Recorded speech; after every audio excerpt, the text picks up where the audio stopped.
여러분, 혹시 이런 경험 있으십니까?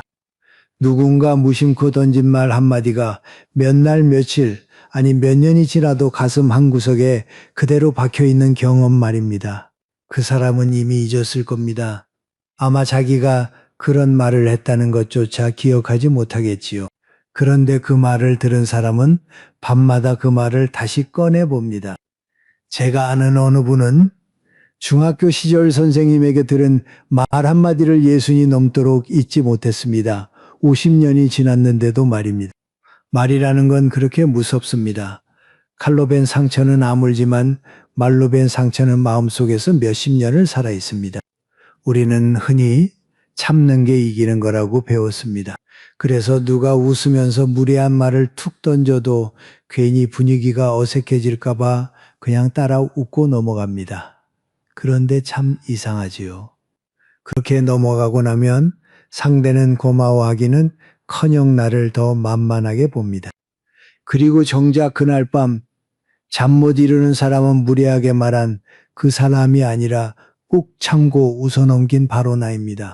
오늘 저는 여러분께 소리치지 않고도 얼굴 붉히지 않고도 나를 함부로 대하지 못하게 만드는 짧은 말 몇 마디를 나누려고 합니다. 길게 설명하지 않겠습니다. 여러분이 오늘 당장 쓰실 수 있는 그런 말들입니다. 잠깐 숨 한번 고르고 가실까요? 한번 떠올려 보십시오. 누군가를 만나고 집으로 돌아오던 길, 분명 즐거운 자리였는데 이상하게 마음 한쪽이 무거웠던 그런 저녁 말입니다. 현관문을 열고 들어와 불을 켜고 거울 앞에 섰을 때 그 사람이 무심코 던진 그 한마디가 다시 귓가에 맴돌기 시작합니다. 왜 그럴까요? 왜 좋았던 하루의 기억은 금세 흐려지는데 스치듯 들은 그 말 한마디는 밤새 머릿속을 떠나지 않는 걸까요? 그건 여러분이 예민해서가 아닙니다. 마음이 약해서도 아닙니다. 오히려 여러분이 사람을 소중히 여기는 사람이기 때문입니다. 상대의 말을 귀담아 듣는 사람이기 때문에 그 말이 마음에 그렇게 오래 머무는 겁니다. 무심한 사람은 애초에 상처받지도 않습니다. 상처받는다는 건 여러분이 아직 마음을 열어두고 산다는 증거입니다. 그러니 오늘 이야기는 마음을 닫으라는 이야기가 아닙니다. 열어둔 그 마음을 어떻게 지킬 것인가에 대한 이야기입니다. 그 이야기를 시작하기 전에 여러분께 한 가지 여쭙고 싶습니다. 살면서 들었던 말 중에 아직도 마음 한구석에 남아있는 한마디가 있으신가요? 누군가의 무심한 말 때문에 오래 마음 아프셨던 적이 있다면 댓글에 숫자 하나, 일자만 남겨주십시오. 오늘 이 자리에 나 혼자만 그런 게 아니었구나 하는 마음으로 함께 하시면 됩니다. 자, 그럼 첫 번째 이야기부터 시작하겠습니다. 살면서 가장 아픈 말은 사실 낯선 사람에게서 오지 않습니다. 오히려 오래 알고 지낸 사람, 가까운 사람에게서 옵니다. 여기 한 분이 계십니다. 40년 만에 열리는 동창회에 가기로 한 날이었습니다. 전날 밤 옷장을 열어 제일 아끼는 옷을 꺼내 다렸습니다. 아침에는 오랜만에 화장대 서랍 깊은 곳에 있던 립스틱도 꺼내 조심스럽게 발라보았습니다. 거울 앞에서 몇 번을 돌아보며 그래도 아직 봐줄 만하지 하고 작게 웃었습니다. 설레는 마음으로 약속 장소에 도착해 반가운 얼굴들 사이에 자리를 잡고 앉았습니다. 그런데 자리에 앉자마자 오래된 친구 하나가 얼굴을 빤히 보더니 이렇게 말했습니다. 어머, 너 많이 늙었다. 얼굴에 주름 좀 봐. 순간 그분은 아무 말도 하지 못했습니다. 전날 밤부터 다린 옷도 조심스레 바른 립스틱도 그 한마디에 다 무너져 내리는 것 같았습니다. 그저 어색하게 웃으며 나이가 나이니까 하고 넘겼습니다. 하지만 그 뒤로 음식 맛도 느껴지지 않았고 다른 친구들 이야기도 귀에 들어오지 않았습니다. 집으로 돌아오는 내내 자꾸만 유리창에 비친 자기 얼굴을 들여다보게 되었습니다. 왜 어떤 사람들은 오랜만에 만난 사람에게 반갑다는 말보다 먼저 늙었다는 말을 꺼내는 걸까요? 여기에는 사실 우리가 잘 모르는 마음의 비밀이 하나 숨어 있습니다. 심리학에서는 이런 걸 두고 자기 마음을 남에게 비추어 던진다고 말합니다. 쉽게 말씀드리면 이렇습니다. 남의 주름을 가장 먼저 알아보는 사람은 사실 자기 주름을 가장 두려워하는 사람입니다. 늙어가는 자기 모습이 불안하니까 남의 늙은 모습을 콕 집어내면서 나만 그런 게 아니라고 속으로 안심하려는 겁니다. 그러니까 그 말은 여러분에 대한 평가가 아닙니다. 그 사람 자신의 불안이 여러분을 향해 새어나온 것뿐입니다. 이것을 아는 것과 모르는 것은 하늘과 땅 차이입니다. 이럴 때 우리는 보통 어떻게 하나요? 둘 중 하나입니다. 얼른 손사래를 치며 아니야 내가 뭘 하고 부정하거나 아니면 너도 만만치 않거든 하고 똑같이 맞받아치거나 그런데 안타깝게도 두 가지 다 나에게 손해입니다. 부정하면 괜히 움츠러들어 보이고 맞받아치면 그 자리에서 얼굴 붉히는 싸움이 되어버립니다. 그럴 때는 이렇게 말해 보십시오. 그렇게 생각하실 수도 있겠네요. 이 한마디면 충분합니다. 동의하는 것도 아니고 부정하는 것도 아닙니다. 그저 그 사람의 생각을 그 사람에게 조용히 돌려주는 겁니다. 감정을 싣지 않고 판단도 하지 않고 다만 한 걸음 물러서는 것이지요. 상대는 이 말을 듣는 순간 오히려 당황합니다. 내가 상처받거나 발끈하거나 변명하기를 은근히 기대했는데 아무 일도 일어나지 않으니까요. 그리고 그 고요함 속에서 자기가 방금 한 말이 참 무례했구나 하고 스스로 깨닫게 됩니다. 한 어르신은 이런 상황에서 이렇게 받아치셨다고 합니다. 친구가 주름이 늘었다고 하자 빙긋 웃으며 이렇게 말씀하셨답니다. 자네 눈에 늙어 보이는 그 얼굴이 어쩌면 자네를 비추는 거울일지도 모르지 품격을 잃지 않으면서도 할 말은 다 하신 겁니다. 화 한번 내지 않고 말입니다. 기억하십시오. 누군가 여러분의 얼굴을 나이를 함부로 평가하거든 그건 여러분의 문제가 아닙니다. 그 사람 마음속 불안일 뿐입니다. 그러니 흔들리지 말고 조용히 담담하게 말씀하십시오. 그렇게 생각하실 수도 있겠네요. 그 한마디로 여러분은 이미 충분히 품격 있는 사람입니다. 자, 그런데 말입니다. 이렇게 얼굴이나 나이를 지적하는 말은 그래도 견딜만 합니다. 정말 견디기 힘든 말은 따로 있습니다. 바로 나를 아주 잘한다고 믿는 사람이 나를 한마디로 규정해버리는 말입니다. 여기 또 한 분의 이야기가 있습니다. 이번에는 어느 아버지의 이야기입니다. 이 아버지는 오랜만에 온 가족이 둘러앉은 저녁 밥상에서 손주 공부 이야기가 나오자 조심스럽게 한마디를 보탰습니다. 너무 다그치지 말고 아이가 스스로 하게 두는 게 어떻겠냐고 살아온 세월의 경험에서 우러난 말이었습니다. 그런데 딸이 숟가락을 놓으며 이렇게 말했습니다. 아빠는 늘 그러셔. 아빠는 원래 그런 말씀하시잖아. 아버지는 그 말에 하려던 말을 삼켰습니다. 그리고 조용히 반찬 한 젓가락을 집었습니다. 그날 저녁 아버지의 밥그릇은 오래도록 줄지 않았습니다. 원래 그렇다니, 늘 그런다니, 나는 그런 사람이 아닌데 하는 생각이 들었지만 이상하게도 아무 말도 할 수가 없었습니다. 아니라고 하면 더 이상해질 것 같고 화를 내면 거봐 또 저러신다는 소리를 들을 게 뻔했으니까요. 그래서 그냥 삼켰습니다. 하지만 그 말은 명절이 다 지나도록 가슴에 남아 있었습니다.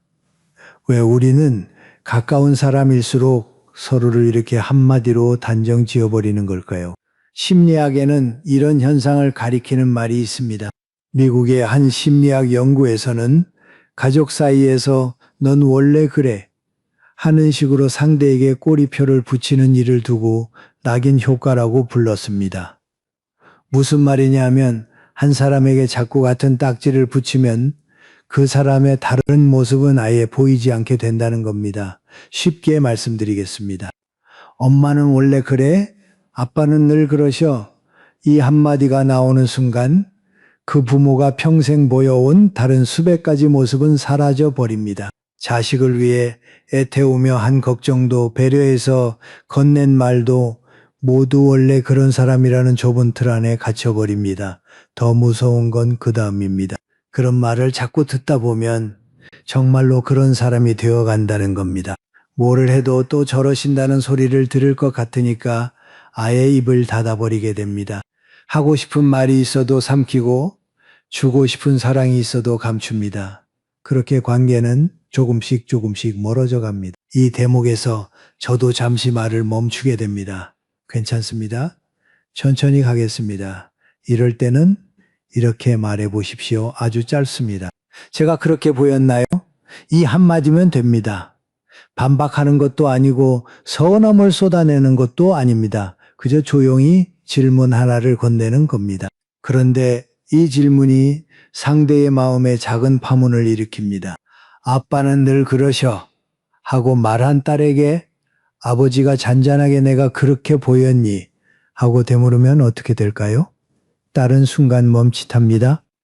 그리고 속으로 되짚어 보게 됩니다. 정말 아버지가 늘 그러셨나? 아까 그 말은 그냥 손주 걱정해서 나온 말이 아니었나? 그렇게 한번 굳어졌던 생각이 다시 흔들리기 시작합니다. 공자께서는 이런 말씀을 남기셨습니다. 화이부동이라 어울리되 똑같아지지는 않는다는 뜻입니다. 저는 이 말을 이렇게 새깁니다. 가족과 화목하게 지내는 것과 가족이 붙여놓은 틀에 나를 가두는 것은 전혀 다른 일이라고 말입니다. 화목하자고 나를 지우면 그건 화목이 아니라 그냥 사라지는 겁니다. 여러분은 누군가가 규정해 놓은 원래 그런 사람이 아닙니다. 여러분은 매 순간 다른 얼굴을 지닌 복잡하고 깊은 한 사람입니다. 그러니 그 좁은 틀에 스스로를 가두지 마십시오. 화낼 것도 없습니다. 그저 조용히 차분하게 물으시면 됩니다. 제가 그렇게 보였나요? 그 질문 하나로 여러분은 여러분 자신을 지키게 됩니다. 혹시 여기까지 오시는 동안 마음에 남는 이야기가 하나라도 있으셨다면 구독과 좋아요를 눌러주십시오. 여러분이 눌러주시는 그 손길 하나가 이렇게 마음을 나누는 이야기를 계속 이어갈 수 있는 힘이 됩니다. 부담 갖지 마시고 그저 곁에 있어 주시면 됩니다. 앞에서 우리는 나를 함부로 평가하거나 한마디로 규정해버리는 말에 대해 이야기했습니다. 그런데 세상에는 이보다 훨씬 알아차리기 어려운 무례함이 있습니다. 겉으로는 다정한데 속으로는 나를 밀어내는 말, 얼핏 들으면 나를 위하는 것 같은데 가만히 곱씹어 보면 마음이 서늘해지는 그런 말 말입니다. 여기 한 어르신의 이야기가 있습니다. 이 어르신은 젊어서 이름난 목수였습니다. 손끝으로 나무를 만지면 그 나무가 어떤 결을 가졌는지 어디를 어떻게 깎아야 하는지 훤히 아는 분이었습니다. 평생을 그 손으로 집을 짓고 가구를 만들고 식구들을 먹여 살렸습니다. 그 손이 곧 그분의 자부심이었습니다. 그러던 어느 날 다 자란 아들이 낡은 집을 고치겠다며 팔을 걷어붙였습니다. 아버지는 반가운 마음에 연장을 챙기고 옛날처럼 소매를 걷었습니다. 그런데 아들이 이렇게 말했습니다. 아버지는 그냥 쉬세요. 사람 다 불러놨어요. 아버지가 신경 쓰실 일 아니에요. 나쁜 뜻이 아니었습니다. 아들은 그저 연로하신 아버지가 힘쓰실까봐 걱정한 것뿐이었습니다. 그런데 그 말을 들은 아버지는 슬그머니 연장을 내려놓고 마당 한쪽에 쌓인 나무더미 옆에 가만히 앉았습니다. 손은 여전히 그 나무를 어떻게 다뤄야 하는지 기억하고 있는데 말입니다. 그날 아버지가 느낀 감정을 뭐라고 불러야 할까요? 서운함도 아니고 화도 아닙니다. 그건 이제 나는 쓸모가 없어졌구나 하는 서늘한 깨달음이었습니다. 나이가 든다는 건 어쩌면 이 서늘함과 싸우는 일인지도 모릅니다. 누군가 대놓고 욕을 하면 차라리 맞서기라도 하겠는데 걱정이라는 이름으로 배려라는 이름으로 나를 슬며시 뒷전으로 밀어낼 때 그때는 화를 낼 수도 없습니다. 그 사람은 분명히 나를 위한다고 했으니까요. 이런 걸 두고 저는 다정한 무시라고 부릅니다. 미워서 밀어내는 게 아니라 위한다면서 밀어내는 것. 그래서 더 아프고 그래서 더 말하기 어렵습니다. 오래된 마을 우물을 떠올려 보십시오. 수도가 들어오기 전까지 온 동네 사람이 그 우물물을 길어다 밥을 짓고 빨래를 했습니다. 그런데 집집마다 수도가 놓이자 사람들은 우물을 잊었습니다. 이제 아무도 두레박을 내리지 않습니다. 그렇다고 우물물이 마른 걸까요? 아닙니다. 우물은 여전히 그 자리에서 맑고 시원한 물을 품고 있습니다. 다만 아무도 길어 올리지 않을 뿐입니다. 사람도 그렇습니다. 나이가 들었다고 해서 그 안에 담긴 지혜와 경험이 마른 것이 아닙니다. 다만 사람들이 이제 그만 길어 올려도 되겠지 하고 지레짐작할 뿐입니다. 그러니 그렇게 다정한 얼굴로 뒷전으로 밀려날 때 가만히 계시지 마십시오. 그렇다고 서운함을 터뜨리라는 말이 아닙니다. 이 말 한마디면 됩니다. 이 말 한마디 참 어렵지요. 제가 아직 도울 수 있는 일이 있을 텐데요. 이 한마디는 서운함을 쏟아내는 말이 아닙니다. 아들을 탓하는 말도 아닙니다. 다만 나는 아직 여기 있고 아직 내어줄 것이 있다는 걸 조용히 알리는 말입니다. 원망 없이 그러나 분명하게. 이 말을 들은 아들은 잠시 손을 멈추게 됩니다. 그리고 문득 깨닫습니다. 아, 내가 아버지를 편히 쉬시게 해드린다는 게 어쩌면 아버지에게서 무언가를 빼앗은 것이었구나. 진짜 효도는 부모를 뒷전에 앉혀두는 것이 아니라 부모가 여전히 쓸모있는 사람이라고 느끼게 해드리는 것임을 그제야 알게. 여러분은 뒷방에 물러앉아 있어야 할 사람이 아닙니다. 여러분 안에는 아직 길어 올리기만 하면 나오는 맑은 우물이 있습니다. 그러니 다정한 얼굴로 여러분을 밀어내는 사람에게 조용히 일러주십시오. 제가 아직 도울 수 있는 일이 있을 텐데요. 하고 말입니다. 자, 그런데 이번에는 정반대의 경우를 이야기해 보겠습니다. 나를 뒷전으로 밀어내는 사람이 있는가 하면 반대로 내 삶에 너무 깊이 들어와 이래라 저래라 참견하는 사람도 있습니다. 여기 또 한 분이 계십니다. 이분에게는 유난히 자주 집에 들르는 손이 동서가 하나 있었습니다. 반가운 마음도 잠시 그 동서가 집에 오면 이야기가 끝이 없었습니다. 자리에 앉기가 무섭게 이렇게 쏟아냅니다. 자네 그 반찬은 그렇게 하는 게 아니야. 내가 하는 대로 해봐. 그리고 그 돈은 왜 그런 데다 써 아껴야지. 손주는 그렇게 키우면 못 써. 요즘 애들 다 그렇게 키우면 버릇 나빠진다니까. 한두 시간이 그렇게 흘러갑니다. 살림하는 법, 돈 쓰는 법, 손주 키우는 법, 안방부터 부엌까지 참견이 미치지 않는 곳이 없습니다. 이분은 그저 네네 하고 들었습니다. 한마디라도 대꾸를 하면 내가 다 자네 생각해서 하는 말이지 하는 소리가 돌아올 게 뻔했으니까요. 나이도 그쪽이 위이고 그동안 쌓인 정도 있고 괜히 얼굴 붉히기도 싫었습니다. 그래서 참았습니다. 하지만 동서가 돌아가고 나면 텅 빈 집에서 이상하게 진이 다 빠졌습니다. 왜 어떤 사람들은 남의 삶에 이토록 깊이 들어와 이래라 저래라 하는 걸까요? 여기에도 우리가 알아두면 마음이 한결 편해지는 이치가 하나 있습니다. 남의 삶을 자꾸 손대려는 사람은 사실 자기 삶이 마음대로 되지 않는 사람인 경우가 많습니다. 내 인생이 내 뜻대로 굴러가면 굳이 남의 인생을 붙잡고 이러쿵저러쿵 할 마음의 여유도 이유도 없습니다. 그런데 내 삶이 허전하고 답답하니까 남의 삶이라도 붙잡고 조종해 보려는 겁니다. 그렇게라도 내가 뭔가를 통제하고 있다고 느끼고 싶은 것이지요. 그러니까 그 참견은 진짜 걱정이 아닙니다. 자기 마음의 허기를 남의 살림살이에 대고 채우려는 것뿐입니다. 우리 옛말에 남의 잔치에 감나라 배나라 한다는 말이 있습니다. 제 잔치상도 아니면서 남의 상에 감을 이리 놓아라 배를 저리 놓아라 참견한다는 뜻이지요. 옛 어른들은 이미 아셨던 겁니다. 아무리 가까운 사이라도 넘지 말아야 할 선이 있다는 것을요. 그럼 이럴 때는 어떻게 해야 할까요? 이게는 둘 중 하나입니다. 참다 못해 제가 알아서 할게요 하고 짜증을 내거나 아니면 앞에 그분처럼 네 하고 듣는 척만 하거나.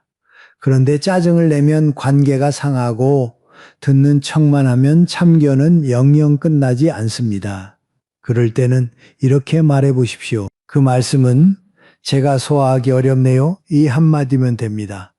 화를 내는 것도 아니고 상대를 무시하는 것도 아닙니다. 다만 나는 그걸 받아들이기 어렵다는 뜻을 부드럽게 건네는 겁니다. 소화하기 어렵다는 말에는 묘한 힘이 있습니다. 당신 말이 틀렸다고 하는 게 아니라 그저 내가 받아들이기 힘들다고 말하는 것이라 상대도 대놓고 반박하기가 어렵습니다. 이 말을 들은 상대는 잠시 말문이 막힙니다. 반박도 아니고 동의도 아닌 이 조용한 대답 앞에서는 더 밀어붙이기가 어색해지니까요. 내가 다 자네 생각해서 하는 말인데 하고 다시 나서려다가도 소화하기 어렵다는 그 말 앞에서 힘을 잃습니다. 이건 거절이 아닙니다. 관계를 끊자는 말도 아닙니다. 이건 선을 긋는 일입니다. 나와 당신 사이에 서로를 존중하는 선 하나를 조용히 그어두는 겁니다. 그리고 신기하게도 이렇게 선이 분명한 사이가 오히려 더 오래 갑니다. 선이 없으면 한쪽은 계속 밀고 들어오고 다른 한쪽은 계속 지쳐가다가 결국 관계 자체가 무너지고 마니까요. 그러니 이제는 받아들일 수 없는 참견 앞에서 무작정 참지 마십시오. 그렇다고 얼굴 붉히지도 마십시오. 그저 조용히 차분하게 말씀하십시오. 그 말씀은 제가 소화하기 어렵네요. 이 한마디가 여러분과 상대 사이의 건강한 선 하나를 그어줄 겁니다. 자, 지금까지는 남이 나에게 건네는 말에 대해 이야기했습니다. 이번에는 조금 다른 이야기입니다. 남이 나에게 무언가를 자꾸 요구할 때, 그리고 내가 그걸 거절하지 못할 때의 이야기입니다. 여기 한 어르신이 계십니다. 이분은 평생 거절이라는 걸 해본 적이 없는 분이었습니다. 누가 부탁을 하면 안 된다는 말이 도무지 입 밖으로 나오질 않았습니다. 정년 퇴직을 하고 시간이 좀 생기자 동네 사람들이 하나둘 찾아오기 시작했습니다. 병원에 좀 태워다 달라. 고장난 문짝 좀 봐달라. 무거운 짐 좀 옮겨달라. 그때마다 이분은 그럼요, 해드려야지요 하고 나섰습니다. 처음에는 그게 보람이었습니다. 은퇴하고 나니 쓸모없어진 것 같았는데 누군가 나를 찾아준다는 게 고마웠으니까요. 그런데 시간이 갈수록 그 부탁들이 점점 무거워졌습니다. 내 볼 일도 바쁜데 자꾸 남의 일을 떠맡게 되니 몸도 마음도 지쳐갔습니다. 그런데도 거절을 못했습니다. 거절하면 야박한 사람이 될 것 같고 그동안 쌓은 좋은 관계가 한순간에 무너질 것 같았으니까요. 그런데 가장 억울한 건 따로 있었습니다. 이렇게 애를 써도 사람들이 고마워하기는커녕 점점 당연하게 여긴다는 것이었습니다. 저 사람한테 부탁하면 다 들어줘 하는 말이 동네에 돌기 시작했고 부탁은 오히려 더 늘어만 갔습니다. 참 이상하지요. 다 들어주는데 왜 대접은 점점 못 받는 걸까요? 여기에 대해 네덜란드 암스테르담 대학교에서 흥미로운 연구를 내놓은 적이 있습니다. 사람들이 부탁을 거절하는 방식과 그 사람이 맺는 관계의 만족도가 어떻게 연결되는지를 오랫동안 지켜본 연구였습니다. 결과가 참 뜻밖이었습니다. 부탁을 거절하지 못하는 사람일수록 정작 주변 사람들에게 존중받지 못하더라는 겁니다. 연구진은 여기에 이름을 하나 붙였습니다. 언제나 내어주기만 하는 사람은 도리어 소중히 여겨지지 않는다는 뜻이었습니다. 말이 좀 어렵지요. 쉽게 말씀드리겠습니다. 늘 열려있는 문은 사람들이 굳이 노크하지 않습니다. 아무 때나 들어가도 되는 곳이니까요. 사람도 마찬가지입니다. 언제 부탁해도 다 들어주는 사람은 고마운 사람이 아니라 그냥 편한 사람이 되어버립니다. 거절하지 못하는 건 마음이 약해서가 아닙니다. 착해서도 아닙니다. 미움받는 게 두렵기 때문입니다. 이 사람이 나를 싫어하면 어쩌나, 관계가 틀어지면 어쩌나. 그 두려움 때문에 자꾸 네 하고 받아들입니다. 그런데 그럴수록 나는 지치고 상대는 나를 더 당연하게 여깁니다.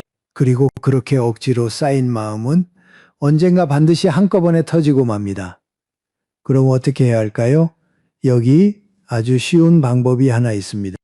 부탁을 받았을 때 곧바로 대답하지 마십시오. 딱 한 박자만 쉬는 겁니다. 그리고 이렇게 말해 보십시오. 오늘은 제가 좀 피곤하네요. 이 한마디면 됩니다. 안 된다고 쌀쌀맞게 자르는 것도 아니고 없는 핑계를 지어내는 것도 아닙니다. 그저 사실을 말하는 겁니다. 오늘은 이라는 말이 특히 중요합니다. 아예 안 하겠다는 게 아니라 오늘은 어렵다는 뜻이니까요. 관계 전체를 거절하는 게 아니라 오늘 이 부탁 하나만 조용히 내려놓는 겁니다. 이 말을 들은 상대는 더는 밀어붙이기 어렵습니다. 피곤하다는 사람에게 그래도 좀 해줘 하고 조르면 그건 억지가 되어버리니까요. 그리고 오늘은 이라는 그 한마디가 서로에게 숨 쉴 틈을 만들어줍니다. 혹시 이 말조차 입에 붙지 않으신다면 아주 작은 것부터 연습해 보십시오. 어렵게 시작할 것 없습니다. 부탁을 받거든 그 자리에서 곧바로 답하지 말고 생각 좀 해보고 말씀드릴게요 하고 한 박자 미루는 것, 딱 그것부터 시작하시면 됩니다. 그 한 박자가 여러분에게 나를 지킬 시간을 벌어줍니다. 여러분은 세상 모든 부탁을 다 들어줘야 할 의무가 없습니다. 거절한다고 나쁜 사람이 되는 것도 아닙니다. 오히려 거절할 줄 아는 사람이 정말 도움이 필요한 순간에 진심으로 도울 수 있습니다. 늘래 하고 받아들이다 지쳐버리면 정작 중요한 순간에 아무것도 남아있지 않으니까요. 그러니 이제는 여러분 자신을 먼저 챙기십시오. 그건 이기심이 아니라 나를 아끼는 마음입니다.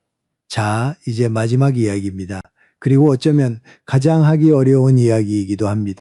지금까지는 친구, 이웃, 자식 이야기를 했습니다. 그런데 정작 가장 무심한 말은 가장 가까운 사람, 바로 오래 함께 산 배우자에게서 나올 때가 많습니다. 여기 한 부인의 이야기가 있습니다. 이 부인은 남편과 함께한 세월이 어느덧 40년을 훌쩍 넘겼습니다. 그동안 밥상은 늘 비슷했습니다. 하던 반찬, 하던 국. 그런데 어느 날 텔레비전에서 처음 보는 요리를 하나 배웠습니다. 남편이 좋아할 것 같았습니다. 그래서 며칠을 벼르다가 남편 몰래 재료를 사다 놓고 오후 내내 부엌에서 서툰 손으로 그 요리를 만들었습니다. 저녁상에 그 새 음식을 올려놓고 부인은 조금 설레는 마음으로 남편을 기다렸습니다. 밥상 앞에 앉은 남편은 새 음식을 힐끗 보더니 이렇게 말했습니다. 뭘 갑자기 이런 걸 다 해야 하던 거나 하지. 부인은 아무 말도 하지 못했습니다. 오후 내내 부엌에서 보낸 시간이, 설레던 마음이 그 한마디에 스르르 식어버렸습니다. 그냥 맛있다, 이 한마디면 될 것을 왜 저렇게밖에 말하지 못할까 서운했지만 그마저도 삼켰습니다. 화를 내면 내가 뭘 잘못했다고 그래, 할 게 뻔하고 서운하다 말하면 별걸 다 서운해한다 할 게 뻔했으니까요. 왜 우리는 가장 가까운 사람에게 가장 무심해지는 걸까요? 미국 캘리포니아 대학교에서 오래 함께 산 부부들을 두고 이런 연구를 한 적이 있습니다. 그런데 놀라운 사실이 하나 드러났습니다. 배우자에게 무심한 말로 상처를 주는 사람들 대부분이 자기가 상처를 줬다는 사실조차 전혀 모르고 있더라는 겁니다. 왜 그럴까요? 오래 함께 살수록 상대의 마음에 무뎌지기 때문입니다. 처음 만났을 때는 말 한마디도 조심스러웠습니다. 혹시 상처가 될까 한 번 더 생각하고 입을 열었지요. 그런데 세월이 흐르면서 우리 사이에 이 정도는 괜찮겠지 하는 마음이 생깁니다. 그렇게 조심성이 사라진 자리에 무심함이 들어앉는 겁니다. 부엌 찬장에 오래 쓴 찻주전자를 떠올려 보십시오.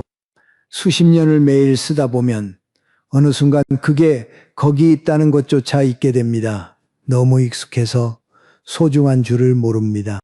그리고 바로 그 익숙함 때문에 아무렇게나 다루다 그만 이가 나가고 맙니다. 사람 사이도 꼭 그렇습니다. 가장 익숙한 사람을 가장 함부로 대하게 되는 겁니다. 이럴 때는 이렇게 물어보십시오. 지금 제 기분이 어떨 것 같으세요? 이 한마디면 됩니다. 비난하는 것도 아니고 화를 내는 것도 아닙니다. 그저 질문 하나를 건네는 겁니다. 그런데 이 질문이 상대로 하여금 내 마음을 처음으로 들여다보게 만듭니다. 뭘 이런 걸 다 하냐고 말한 남편에게 부인이 조용히 지금 내 기분이 어떨 것 같아요? 하고 물으면 남편은 잠시 멈칫합니다. 그리고 그제야 되짚어 봅니다. 아내가 오후 내내 이 음식을 준비했겠구나. 내 말이 그 마음을 찬물처럼 식혀버렸겠구나. 대개는 그렇게 미안해 하는 말이 따라 나옵니다. 물론 솔직하게 말씀드리겠습니다. 모두가 그렇게 뉘우치는 건 아닙니다. 어떤 사람은 뭘 그런 걸 가지고 그래 하고 오히려 퉁명스럽게 나올 수도 있습니다. 이 말을 한다고 해서 상대가 반드시 달라지리라고 약속드릴 수는 없습니다. 하지만 그때에도 이것만은 분명합니다. 여러분은 참지 않고 할 말을 했고 여러분의 마음을 표현했습니다. 속으로 사귀며 혼자 앓는 것과는 하늘과 땅 차이입니다. 감정이라는 건 말하지 않으면 결코 전해지지 않습니다. 삼킨 서운함은 사라지는 게 아니라 마음 밑바닥에 차곡차곡 쌓여 언젠가 더 큰 벽이 되어 우리 사이를 가로막으니까요. 그러니 기억하십시오. 무심한 말에 상처받았다면 그건 여러분이 예민해서가 아닙니다. 그저 여러분이 나이가 몇이든 여전히 사랑받고 싶고 인정받고 싶은 살아있는 한 사람이기 때문입니다. 그 마음은 부끄러운 것이 아니라 귀한 것입니다. 그러니 이제는 조용히 그러나 분명하게 물어보십시오. 지금 제 기분이 어떨 것 같으세요? 자, 이제 오늘 나눈 이야기를 가만히 정리해 보겠습니다. 누군가 여러분의 얼굴과 나이를 함부로 평가하거든 흔들리지 말고 말씀하십시오. 그렇게 생각하실 수도 있겠네요. 누군가 여러분을 한마디로 규정하거든 조용히 되물으십시오. 제가 그렇게 보였나요? 다정한 얼굴로 여러분을 뒷전으로 밀어내거든 일러주십시오. 제가 아직 도울 수 있는 일이 있을 텐데요. 지나친 참견으로 선을 넘거든 부드럽게 그으십시오. 그 말씀은 제가 소화하기 어렵네요. 감당하기 힘든 부탁 앞에서는 사실대로 말씀하십시오. 오늘은 제가 좀 피곤하네요. 그리고 가장 가까운 사람이 무심한 말로 마음을 찌르거든 조용히 물으십시오. 지금 제 기분이 어떨 것 같으세요? 6마디입니다. 짧지요? 그런데 이 짧은 말들이 여러분을 지킵니다. 우리는 평생 참는 것이 미덕이라 배웠고 화내지 않는 것이 어른스러운 것이라 믿으며 살아왔습니다. 하지만 이제는 압니다. 무작정 참는다고 해서 관계가 좋아지지는 않는다는 것을요. 오히려 참으면 참을수록 상대는 나를 더 함부로 대하기 쉽다는 것을요. 그렇다고 소리치라는 게 아닙니다. 오늘 나눈 그 어떤 말도 목소리를 높이지 않았습니다. 화를 내지도 않았습니다. 그런데도 조용한 그 한마디가 관계의 무게중심을 바꿔놓습니다. 말이란 그렇습니다. 크게 외친다고 힘이 세지는 게 아닙니다. 낮고 담담한 말이 때로는 가장 멀리, 가장 깊이 가닿습니다. 로마의 현인 세네카는 이런 말을 남겼습니다. 누군가에게 상처받았다고 느끼는 한 우리는 그 사람에게 매여 있는 것이라고요. 무슨 뜻일까요? 상대의 무례한 말을 자꾸 곱씹으며 아파하는 동안은 내 마음의 주인이 내가 아니라 그 사람이 되어버린다는 겁니다.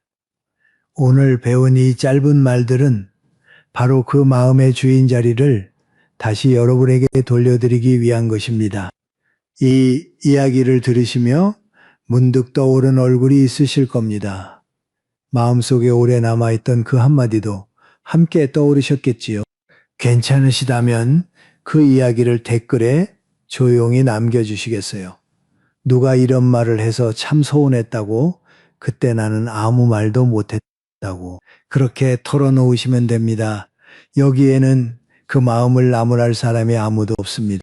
여러분의 이야기 하나가 같은 일로 혼자 앓고 있는 또 다른 누군가에게 나만 그런 게 아니었구나 하는 큰 위로가 됩니다.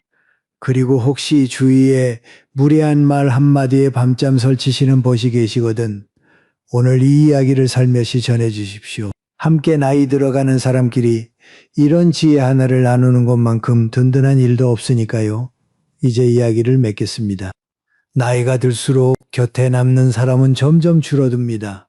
그건 쓸쓸한 일이 아니라 어쩌면 자연스러운 일입니다.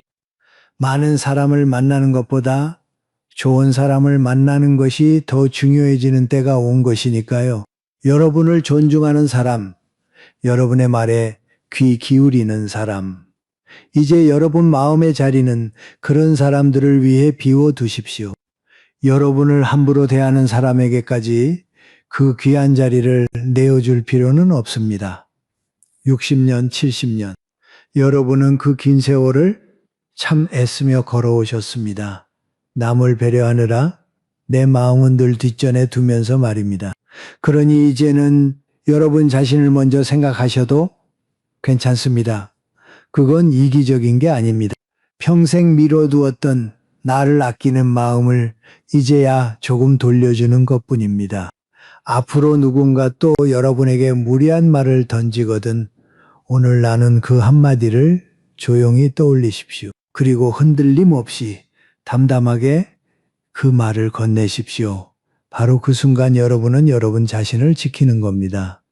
오늘 여기까지 함께 걸어와 주셔서 참 고맙습니다. 부디 남은 하루도 그 누구의 말에도 흔들리지 않는 평안하고 단단한 하루가 되시기를 바랍니다. 여러분의 마음은 그 어떤 무례한 말보다 훨씬 더 귀합니다. 그 사실을 오늘 밤에는 부디 잊지 마십시오.